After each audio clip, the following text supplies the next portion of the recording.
Friends, Beowulf, it's an anonymous, there is no writer, but it is one of the oldest tale of knights and chivalries, Beowulf.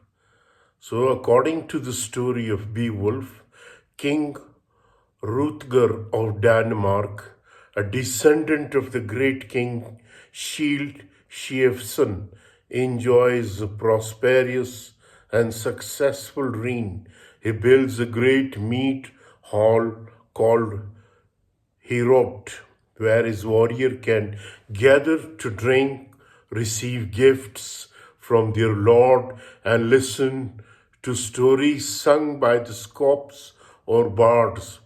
But the jubilant noise from Herod angers Grendel, a horrible demon who lives in the swamp lands of Rutger's kingdom. Grendel terrorizes the Danes every night, killing them and defeating their efforts to fight back. The Danes suffer many years of fear, danger, and death at the hands of Grendel.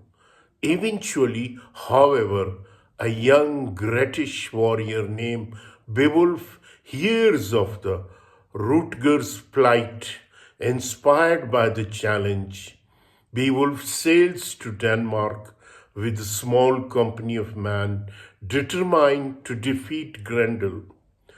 Rutger, who had once done a great favor for Beowulf's father, Ictiu, accepts Beowulf's offer to fight Grendel's and holds a feast in the hero's honor.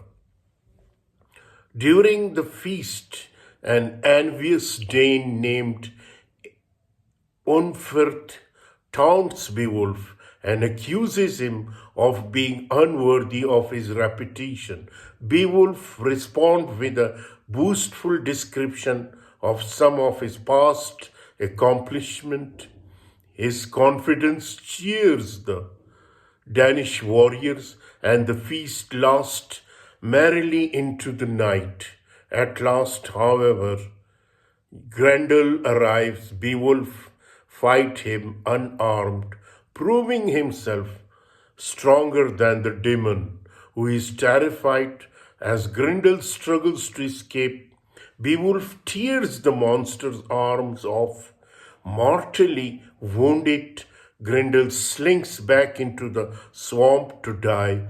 The severed arm is hung high in the mead hall as the trophy of victory. Overjoyed, Rutger showers Beowulf with gifts and treasure at a feast in his honor. Songs are sung in praise of Beowulf, and the celebration lasts late into the night. But another threat is approaching.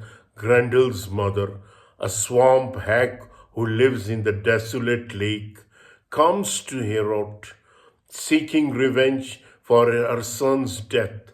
She murders Aestir, one of the Rodger's most trusted advisor, before slinking away.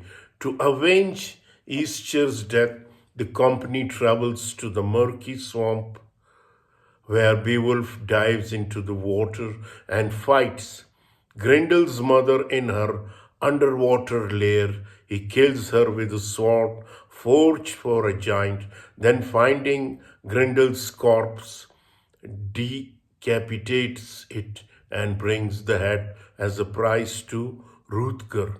The Danish countryside is now purged of its treacherous monster. The Danes are again overjoyed, and Beowulf's fame spread across the kingdom. Beowulf departs after a sorrowful goodbye to Rutger, who has treated him like a son. He returns to the Geatland, where he and his men are reunited with their king and queen. Hygelac and Hygd, to whom Beowulf recounts his adventure in Denmark. Beowulf then hands over most of his treasure to Hygelac, who in turn rewards him. In time, Hygelac is killed in a war against the Shiflings, and after Hygelac's son dies, Beowulf ascends to the throne of the Geats. He rules wisely for 50 years, bringing prosperity to Geatland. When Beowulf is an old man, however, a thief disturbs a burrow or mound where a great dragon lies guarding a hoard of treasure. Enraged, the dragon emerges from the burrow and begins unleashing fiery destruction upon the Geats.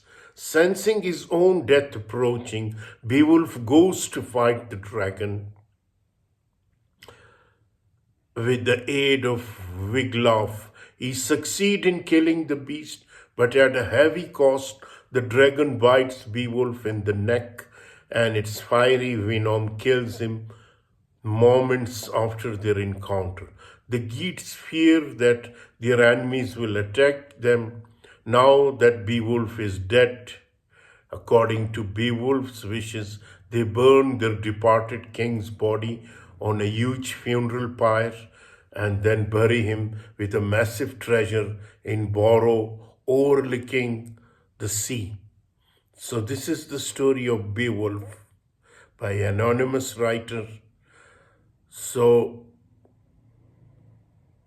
the central conflict of Beowulf arises as Beowulf, who embodies the ancient Northern European warrior code, comes up against the limitation of that code. He encounters these limitations during a series of combats. The first is that Grendel, a creature who nurses a hard grievance against the successful warrior king Hrothgar and his men. The nature of Grendel's grievance is never fully explained, but because Grendel is the first encountered haunting the marches, a march is a border. Many readers have seen Grendel as the embodiment of the people exiled and displaced by the Hrothgar's military conquest which are celebrated under the warrior code. Grendel is not killed outright, but forced to flee to his desolate lair. Although Beowulf defeats Grendel, the poem switches to defeated monsters' point of view. The Beowulf's second combat is the Grendel's mother. The story of Hildeburh shows us how Grendel's mother embodies a limitation of warrior code. Hildeburh is a princess who loses all her male relatives because her husband's family is feuding with her brother's family. However, as a woman, she cannot participate in the feud herself. All she can do is grieve. Grendel's mother is a female avenger, and many readers have seen her as the embodiment of all the women left powerless and grieving by the blood vengeance required under the warrior code. After Grendel's mother attack, Beowulf forcefully restates this aspect of code. Finally, Beowulf must face his ultimate fate, the dragon. The dragon represents at least two major limitations of the heroic code. First, the question of whether Beowulf should fight the dragon catches him between two conflicting rules. The rule that requires a warrior to show unyielding courage and seek fame, and the rule that requires a king to remain alive so he can protect his people. After Beowulf's death, Wiglaf says that he chose wrongly. When no man follows his own will, many are hurt. A more significant limitation arises from the fact that even an exemplary warrior like Beowulf must eventually meet a foe he cannot overcome. Even if it's just old age, as a Hrothgar case, Beowulf's death is the perfect warrior's death. Before he succumbed, he managed to slay a mighty opponent and secure a huge hoard of treasure for his people.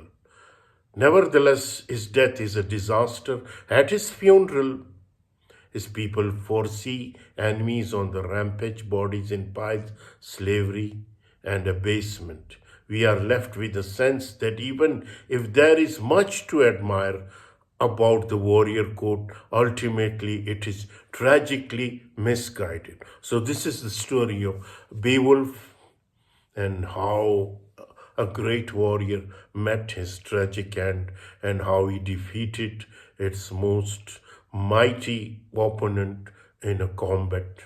Thank you very much.